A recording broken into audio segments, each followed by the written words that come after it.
Boker Tov. Le Passouk nous dit dans Parashat Mishpatim, 22e chapitre, verset 20, Veger l'otone, guerre un étranger, tu ne feras pas du mal par des mots, pas en place. Tu ne le vexeras pas. Velot il chatzeno, tu ne lui feras pas de mal, tu ne lui prendras pas son argent. Pourquoi? Qui guérit maït emberet miskarem, car vous aussi, vous étiez des étrangers en Égypte. Le Ramban pose la question, il dit quoi? C'est que par ce fait que j'étais étranger que j'ai pas le droit de faire du mal à un étranger. Et si j'étais pas étranger, j'aurais le droit de faire du mal à un étranger. Quelle est la raison? Pourquoi la Torah a dit tu feras pas du mal à l'étranger parce que toi aussi quand tu étais étranger, on t'a fait du mal. C'est ça la raison? C'est pas ça la raison. Tu fais pas du mal parce qu'il faut pas faire du mal. Ce n'est pas lié à ce que tu as souffert ou tu n'as pas souffert. Alors il nous amène Rashi. Il dit, Rashi dit, Moum shebecha al tomar lechavecha. Il te dit de la même manière que tu fais du mal à un être humain, en prétextant, en donnant un prétexte. Moi, je suis là, lui, c'est un étranger, il vient, il me vole l'emploi. Bon, le discours simple de l'extrême droite dans le monde entier. Il dit toujours, on pourra te dire, toi aussi, t'es un étranger. C'est-à-dire, cet argument, si tu commences à employer un argument comme ça, tout le monde peut utiliser le même argument dans d'autres formes. Mais toujours, on peut trouver cet argument pour n'importe qui. Si tu commences à rentrer dans le détail, toujours je trouverai quelque chose que j'ai, que tu n'as pas. Donc, c'est pas la raison de la Torah. C'est que la Torah t'explique l'idée de l'homme pour essayer de te convaincre à bien te comporter. Elle te dit, tout homme peut te le faire pareil. Ne crois pas que c'est que toi qui peux le faire. Regarde ce que tu as passé en Égypte. Un peuple qui t'a pris, qui t'a mis en esclavage. Ça peut se faire. Donc, fais attention, justement, de ne pas le faire à quelqu'un d'autre. Mais et après, il continue la Torah. Kol almana veyatom loteanu, toute veuve et tout orphelin, vous leur ferez pas du mal. Car, im ane te'ane oto, si tu lui feras du mal. Alors, ane te'ane, c'est doublé. Tu le tortureras une torture. Qui im tsao, qui tsa, car si il crie un cri, chamois et shma, j'écouterai 2 fois ce qu'il fait. Et la question qui se pose, c'est pourquoi 2 fois c'est doublé? Ane te ane, tsao ki tsak, chamois et shma. Quand on fait du mal à un homme qui a souffert dans sa vie, ce que lui ressent, c'est le double. Imagine-toi, tu prends 2 personnes et tu leur donnes le même coup. Il y a un qui a mal plus que l'autre. Pas rien que dans les sentiments physiques du corps, qu'il est plus sensible. Disons 2 qui ont la même force. Le médecin les a analysés, mais ils ont la même capacité de souffrir, de souffrance, c'est le même coup. C'est la même piqûre. Il y a un qui dit, parce que je n'ai pas de père qui peut me couver, c'est pour ça qu'il se permet à me faire ça. Donc sa douleur est beaucoup plus dure que l'autre. La veuve, tu lui as dit un mot que tu aurais dit à n'importe, elle est collègue avec toi au travail. Et tu lui dis que son travail a été mauvais, pas bien fait. La question, c'est pas le mot que tu as dit, mesurer le mot par rapport à pourquoi elle s'est vexée. Non. C'est quand quelqu'un il est dans une situation dure, il se dit, tiens, on me dit ça parce que je ne peux plus me défendre. Donc sa souffrance est beaucoup plus grande que la souffrance d'un autre homme. C'est pour ça que l'orphelin et la veuve, il faut faire beaucoup plus attention que tout autre homme. Parce que chaque chose, elle essaye de lier à sa peine, à sa douleur, dire, j'ai plus quelqu'un qui peut me garder, quelqu'un qui peut me couver, quelqu'un qui peut me sauver. Donc la Torah, elle te dit, donc même son cri, c'est vrai que c'est le même coup que tu as donné à l'autre. Mais le cri, comme il a beaucoup plus mal, il crie beaucoup plus fort. Et puisqu'il crie beaucoup plus fort, je l'écoute beaucoup plus vite. Chamois et shma tza'akato. Comment il faut faire attention? Rashi nous dit que c'est pas forcément une veuve, ou un orphelin, ou un malheureux. Tout homme qui a un handicap, tout homme qui souffre, qui a une âme fragile, que tu lui dis un mot qui est pas en place, tu as transgressé le pasuk kol almana veyatom lo te'anu. il dit, il dit, Diber Akatouf Barove. Rashi dit, Hu Adin l'école Adam, tout le temps. Un homme sensible dans la société. Un enfant en classe qui est rejeté, qui a une sorte d'étiquette sur lui. Que quelqu'un vient et le regarde et lui dit un mot à travers, il le vexe, il a transgressé dans la Torah, Almanavet. Il n'y a pas besoin de dire, est-ce que son mari est vivant? Est-ce que c'est un orphelin? Ou c'est pas... Non, tout homme peut être orphelin par rapport à ça. Diber Akatou Baove. Je vais raconter une histoire. Le Chafetz Chaim. Un jour, il était avec un autre Rav, avec lui, et ils ont voyagé loin. Ils sont passés dans une auberge. Et évidemment, on les a accueillis, le Chafetz Chaim, le maître de la génération. Et là, il y avait une dame, une femme qui était propriétaire de l'auberge. Elle vient demander au Chafetz Chaim Rav, qui a été bien servi, la nourriture est bonne. Il dit, tout est excellent, j'ai pas de mots à dire, c'est magnifique, c'est exceptionnel, etc. Et après, il se tourne vers l'autre rabbin, lui dit, c'est bon, tout te plaît, tout est... Il dit, tout est magnifique, mais tu sais, j'ai un petit conseil à te dire. Tu vois cette soupe qui nous a été servie? Dis dans la cuisine, si ils auraient ajouté un peu de sel, un peu plus de poivre, ça aurait donné beaucoup plus de goût, ça aurait été 1000 fois mieux. Elle dit, ok, merci. Elle va vers la cuisine. Le Chafetz Chaim regarde le rabbin et il lui dit, espèce d'assassin. Il le regarde. Rabbi, à moi tu me traites d'assassin? Pourquoi? Il dit, t'es un assassin. Il dit, mais pourquoi assassin? Il dit, parce que dans la cuisine, qui c'est qui travaille? Qui c'est qui va travailler dans des endroits tellement durs qu'il faut faire tellement d'efforts? Forcément, des femmes qui n'ont pas de soutien économique à la maison. Qu'elles sont divorcées, veuves, elles ont des enfants à nourrir. Autrement, des gens ne vont pas chercher un travail si dur. Les gens qui viennent travailler dans des travaux durs et difficiles sont des gens qui ont besoin de cet argent, c'est indispensable pour eux pour vivre. Et ils sont prêts de souffrir, de passer des moments plus difficiles que d'autres pour amener leur pain à la maison. Et toi, maintenant que tu as fait cette remarque, elle va rentrer, la bosse, la grande bosse. Elle va faire la remarque à cette cuisinière. Et l'autre va lui répondre. Elle va hausser le ton. Et après, elle va la licencier. Et des enfants qui n'auront pas de quoi manger suite à ton bon conseil. Il dit le Rav au Chafetz Chaim, Rabbi, tu t'emportes. Qu'est-ce que j'ai dit? J'ai dit ajouter un peu de sel et du poivre. Tu t'emportes? T'es arrivé où? Et le Chafetz Chaim lui prend la main. Et ils avancent vers la cuisine. Et ils entendent des cris énormes. Ils attendent 2 minutes et après le Chafetz Chaim ouvre la porte. Et ils voient une femme malheureuse qui prend son sac, qui dit, je quitte le travail. Et voilà. Voilà la responsabilité. Voilà la responsabilité qu'on a quand on dit un mot. Et je dis, souvent, notre langue est trop fragile. Je vais donner un exemple très simple. Il y a quelqu'un qui va au resto. Quelqu'un il va au restaurant. Regardez comment on peut faire du mal avec une petite phrase. Chez toi à la maison, ta femme elle t'a préparé une salade. Et dans la salade, t'as vu quelque chose, un petit poil dans la salade.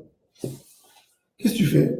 Tu comprends, tu vas pas faire un scandale. Il faut être de mauvaise foi. Ça peut tomber, un poil. Tu prends un cheveu, tu prends le cheveu avec la fourchette, tu enlèves avec une cuillère à côté, tu jettes. Ok. Mais quand tu arrives au restaurant, il y a un poil, tu appelles le chef de service. Appelez-moi c'est quoi ça? C'est quoi cette condition? Mais tu sais pas qu'il y a un petit monsieur le pauvre, un petit serveur ou un homme qui travaille tellement dur dans la cuisine pour amener sa parnassa à la maison, qui va se faire déchirer, qui va se faire peut-être licencier suite au fait que tu as appelé. Alors sois et la gentillesse de prendre ce cheveu et de le mettre de côté et de te taire. On se plaint tellement vite pour un service qui n'a pas été complet à 100% sans savoir combien de personnes à combien de personnes on peut faire du mal avant de faire cette réflexion. Ça, c'est la sensibilité que la Torah nous demande. Kol almana ve'yatom lo te'anun, la Torah elle dit, s'il criera parce qu'il aura mal, j'écouterai son cri. Et je mettrai ta femme et tes enfants dans la même situation que cette femme. C'est une des choses les plus dures que Dieu dit, que celui qui fait du mal à une veuve, sa femme sera veuve. Je le tue. Celui qui fait du mal à un orphelin, ses enfants seront orphelins. Ça fait peur. Sensibilité. Être sensible. Quelqu'un t'a dit un mot. Il est orphelin. C'est une veuve qui t'a crié. Tais-toi. Baisse ta tête. C'est pas qu'elle a le droit de le faire parce qu'elle est veuve. Non, elle n'a pas le droit. Tu vas dire, je suis pas fautif qu'elle est méchante. C'est pas moi qui ai tué son mari. C'est vrai. C'est pas toi qui l'as tué. C'est vrai qu'elle n'a pas le droit de se comporter. Mais c'est une femme qui a mal. Elle réagit pas parce que peut-être des fois elle a un mauvais caractère. Et aussi elle est veuve. Mais quand toi tu lui répondras, elle pensera qu'elle ne peut pas se protéger de toi parce que elle est veuve. Et ça, Hachem ne veut pas que ça se passe. Sensibilité pour la société. Rachid nous dit que c'est pas qu'une veuve ou des orphelins. Tout homme qui est faible. Tu vas dans un travail, tu as une caissière à la caisse. Et tu lui dis, t'es méchant, je vais me plaindre. Elle peut pas te répondre. Elle n'est pas en position de te répondre parce que toujours le client a raison, dans la majorité des sociétés. Toujours le client a raison. Donc, t'as déjà une force plus qu'elle. C'est pas équilibré. C'est plus équilibré. Tu sais que quand tu iras porter une plainte contre elle, même si la plainte sera justifiée que à 50%, elle prendra un coup qui est pas de 50%. Elle prendra un coup qui est 90%. T'as pas le droit. C'est plus le même équilibre. T'as pas le droit de te plaindre de cette manière. Évidemment, sauf s'il y a quelque chose de très dur, ou c'est pour sauver un comportement qui est mauvais. Mais il y a des règles à le faire. J'ai pas dit qu'il ne faut pas se plaindre. J'ai pas dit que quand quelqu'un t'a fait du tort ou du mal, t'as pas de quoi récupérer ton argent parce que t'as pitié. Non. Tu peux le faire. Et savoir comment le faire. La Torah nous avertit, Vechara api, c'est une des expressions les plus dures de Dieu dans toute la Torah. Vechara api verakti etrem becharev. Je vous tuerai avec l'épée. Vayim shechem almanot, vos femmes seront veuves. Uvnechem yetomim, vos enfants orphelins. Il n'y a pas dans la Torah une expression si dure que Dieu parle comme ça avec ses enfants, de l'âme Israël. C'est-à-dire que Kadosh Baruch Hu nous dit que le mal que tu fais à quelqu'un qui ne peut pas se défendre, c'est impardonnable. Impardonnable. Et c'est pour ça aujourd'hui on a tellement besoin de faire attention dans tout ça. Le shaming qu'il y a sur Facebook, une annonce que tu fais passer sur WhatsApp, un live que tu fais contre quelqu'un, okay? On a publié quelque chose, ça tue. Des fois, une histoire que tu mets sur quelqu'un, en 1 heure sur Facebook, ça peut amener 50 000 critiques. C'est pas proportionnel. Le gars, il a fait du mal. Ok. Il mérite peut-être d'être licencié. Il mérite une pénalité. Mais est-ce qu'il mérite une lapidation à 50 000 personnes au centre-ville? Mais on oublie. Nous, on pense qu'un like sur Facebook, c'est tout simplement un like. Mais on comprend pas que chaque like ou que chaque critique, c'est une pierre que tu as jetée sur quelqu'un. C'est pas de la rigolade. Aujourd'hui, le monde est devenu, il y a beaucoup d'avantages dans toutes ces chaînes, dans tous les réseaux sociaux, il y a beaucoup d'avantages. La police elle a plus peur parce que ça peut être publié, etc. Mais ça te justifie pas que quelqu'un t'a fait du mal, tu as filmé tout de suite un film et tu le fais monter directement. Avec toute ta colère, pense, est-ce qu'il mérite d'être lapidé, d'être tué? Non. De la même manière que tu comprends qu'il ne mérite pas parce qu'il t'a dit un mot qui n'est pas en place ou parce qu'il s'est comporté méchamment, il mérite de le tuer. Prends un pistolet, tue-le, c'est plus facile. Alors pourquoi tu te permets à écrire des choses comme ça. Il peut même pas se défendre. Il est en position de se défendre contre 50 000 rigolades quand on a rigolé sur son compte. Ça y est, il a perdu tout. La seule chose qu'il a dit, Dieu, regarde, mais je mérite ça. Et là, Dieu dit, va une échelle malheur. On ne sait pas si tous les malheurs ne viennent pas à cause de ça. Les malheurs qui attrapent l'homme.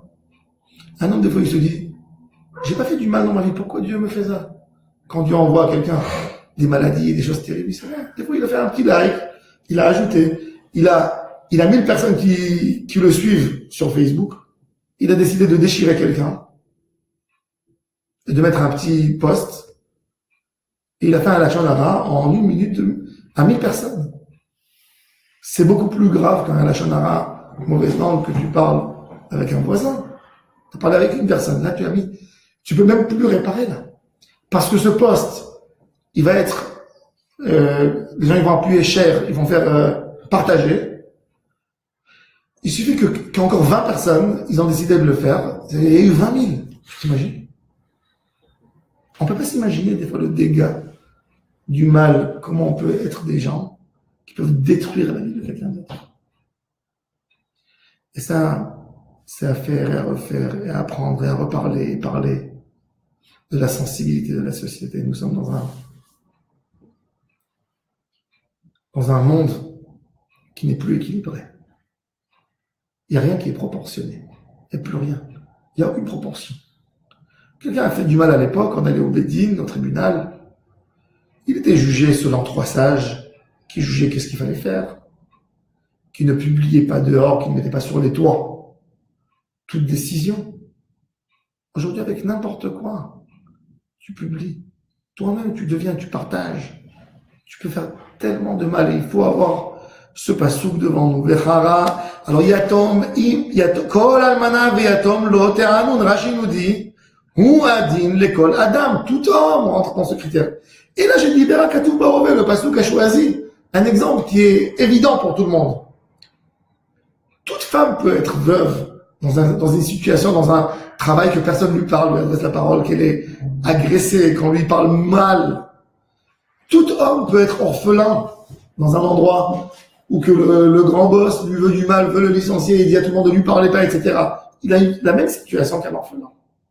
Donc chaque mot que tu lui dis qui n'est pas en place, c'est avec ça un orphelin. Quand tu viendras, tu dis non, moi je respecte les orphelins. Moi je soutiens des orphelines. Non, monsieur. Et la punition est très très grave. Akadosh Baruch Hu ne pardonne pas. Sur un Ben Adam, la Chavero, le natif de Vologine dit qu'on paye en espèces dans ce monde. On paye par les enfants. Dieu préserve. On paye dans la santé.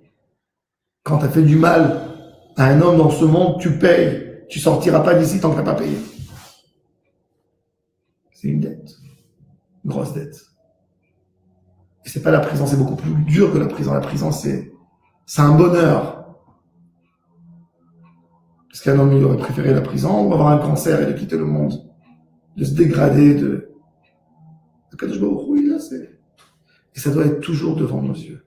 Toujours devant nos yeux. Si la personne ne comprend pas par nature le respect qu'il doit respecter tout homme, et de se dire de la même manière que Dieu m'a créé, il a créé l'autre. De la même manière que j'ai le droit de penser, il a le droit de penser lui aussi. De la même manière que j'ai le droit de m'exprimer, il a le droit de s'exprimer. Si l'homme n'a pas compris ça, au moins, qu'il met la punition et la pénalité devant ses yeux. Et le prix, qui est si évolué, qu'il met devant ses yeux, et ça pourra l'empêcher de retourner, de se comporter de la manière qu'il se comporte, et de revenir dans le juste milieu.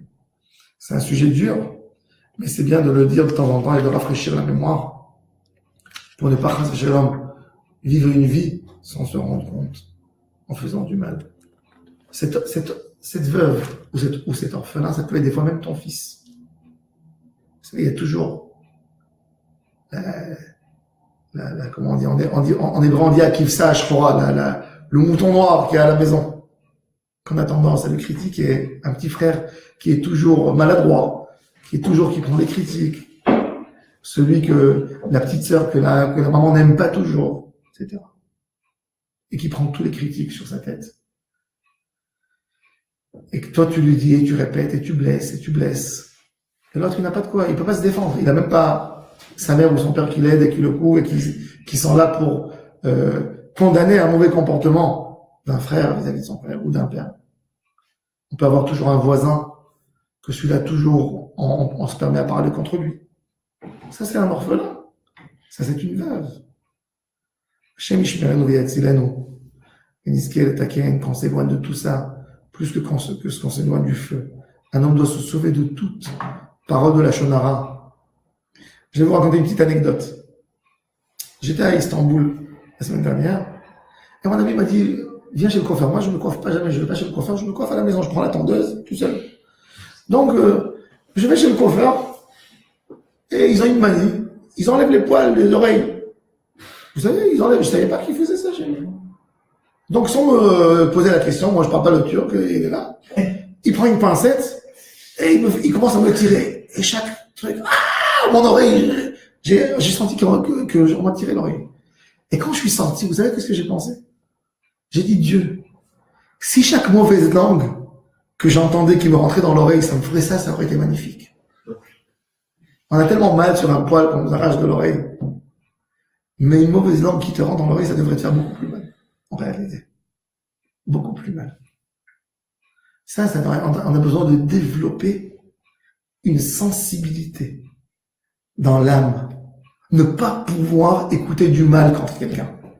Ne pas pouvoir voir qu'on se comporte méchamment devant quelqu'un et ne pas agir, ne pas se sauver. On devrait développer ça. Et c'est ça ce que la Torah, elle veut.